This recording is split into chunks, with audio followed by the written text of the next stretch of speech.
Hi guys, it's Natalie here and welcome to my YouTube channel. If you have not subscribed to the channel as yet, please go ahead and do that right now. Just hit the subscribe button and become a subscriber to my channel because I share valuable information. But I just wanted to talk to you about the contract a little bit. I've been looking at Judge Judy. I love me some Judge Judy, guys, and I've been looking at this one show that she did, and this couple, engaged couple, they hire a DJ for their wedding, right? And the DJ it's one of their friend, cousin or something, but it's somebody, but the couple themselves do not know the DJ personally, but it's like somebody they know the person. So they contracted the DJ, and while they I forget how much he had charged them to do the party or whatever, but they contracted that DJ, and the DJ charged them, let's say he charged them for $100, right? I can't remember how much he charged them right now, but I remember the details of the whole show. So let's say he contracted them at $400, right? So they pay him 50% up front. So they pay him $200, right? Then the DJ came back and called him back. So the contract stated half the deposit up front, and the balance is due on the day of the wedding. Like after he done DJ and he ready to go home, they were supposed to hand him his money, right? But what ended up happening, they give him the 50%, but then he called the couple back and was like, hey, why don't you just give me an additional $100 and then just forget the balance, right? So the couple was all excited because, they getting a discount. They getting a deal. They thought that was like such a great thing for them. They getting to save money, so they jump on it like, yeah. So they give the guy the extra $100. But on the day of the wedding, the guy didn't show up to their wedding. This DJ did not show up to the people's wedding. He did not call them. He did not text them.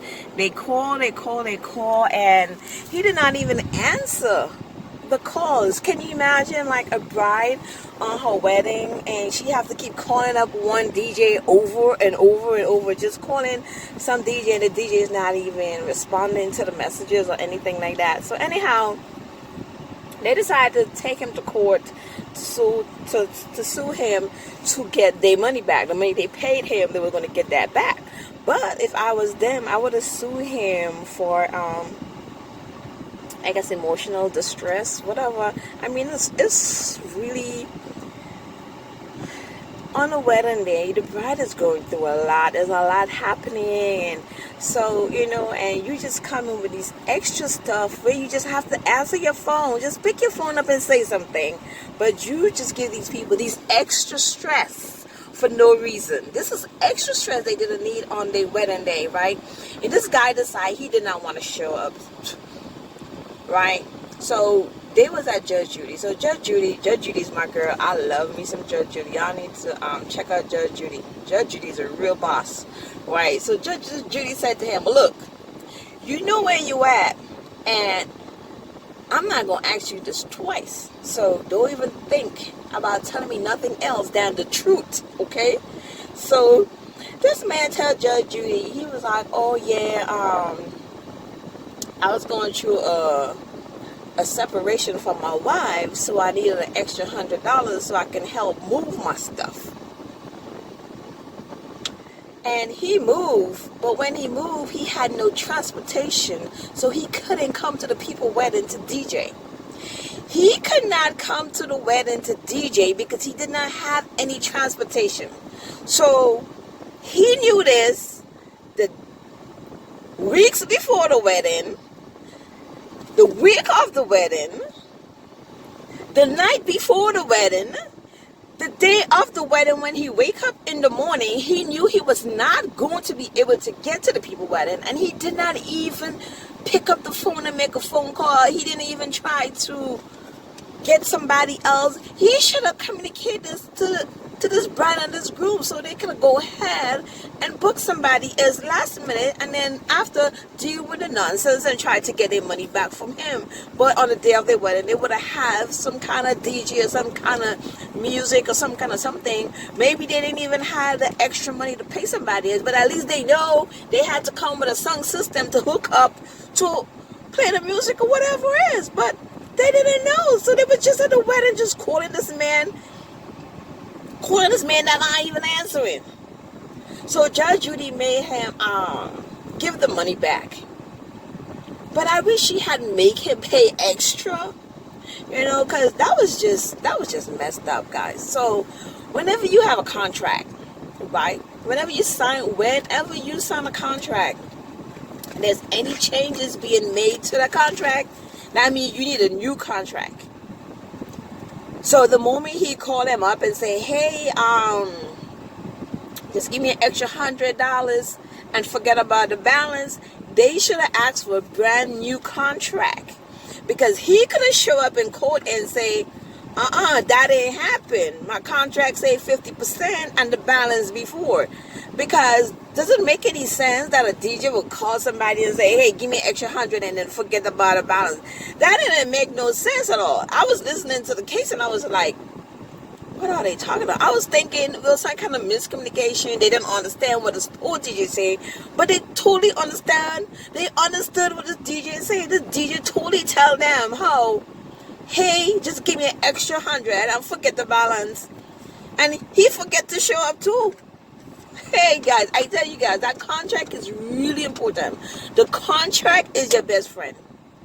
Contracts are your best friend. So don't forget, any changes being made after this contract is already signed by both parties, you need a new contract. You need any changes need to be written within a contract.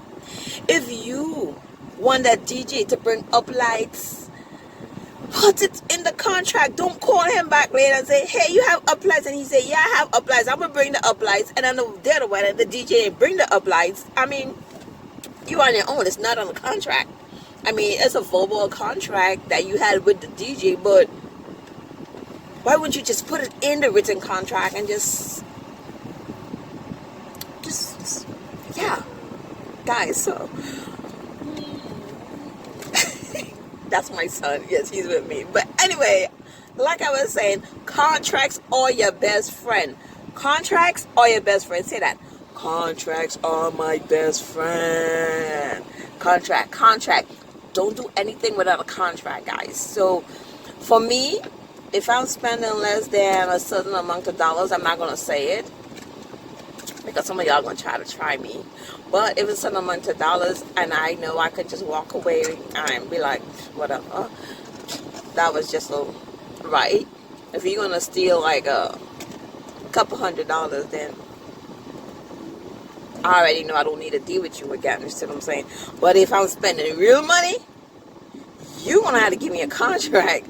And if I'm spending somebody else's money, like if it's a client, regardless if it's $10 or $5, if I have a client, I need a contract from you, because I need to show my client the contract at the end of the day. It's just that simple. So guys, contracts are your best friend. And guys, go ahead and continue being safe, wearing your mask. I do have my mask. It's mandatory for us to wear a mask in North Carolina. I do have my mask, but I'm in my car, so I'm not wearing my mask, but I do have my mask. Yeah, he's not wearing his mask either because he's in the car, but we do have our masks and we're being safe, and we just want to get out of this whole pandemic. We can't wait for it to be over. So, just do whatever you got to do. I'm going to do whatever I got to do because I want to come out and have a good time again. Alright, so contracts with your best friend. I'm going to go ahead and log off, and y'all just enjoy. Just live every day. Live today for today. Don't think about the week. Don't think about if today is Monday. You shouldn't be thinking about the weekend, because you're going to stress yourself out. Today is Monday. Think about Mondays. When you wake up on Tuesday, you think about Tuesday. because at this moment there's nothing. We don't even know, because the governor just say we going back. We're gonna stay in phase 2 for 3 more weeks and put a mandatory wearing masks in public. So we don't even know what's going on. So like I say, just focus on today for today, and whatever else gonna come, and don't worry about it, okay? And continue being safe, because I love you, and I love you, and I want to be able to celebrate your events with you, okay, when we come out of this. Alright, y'all have a good night. I love you. What do you want to say? Bye? Bye.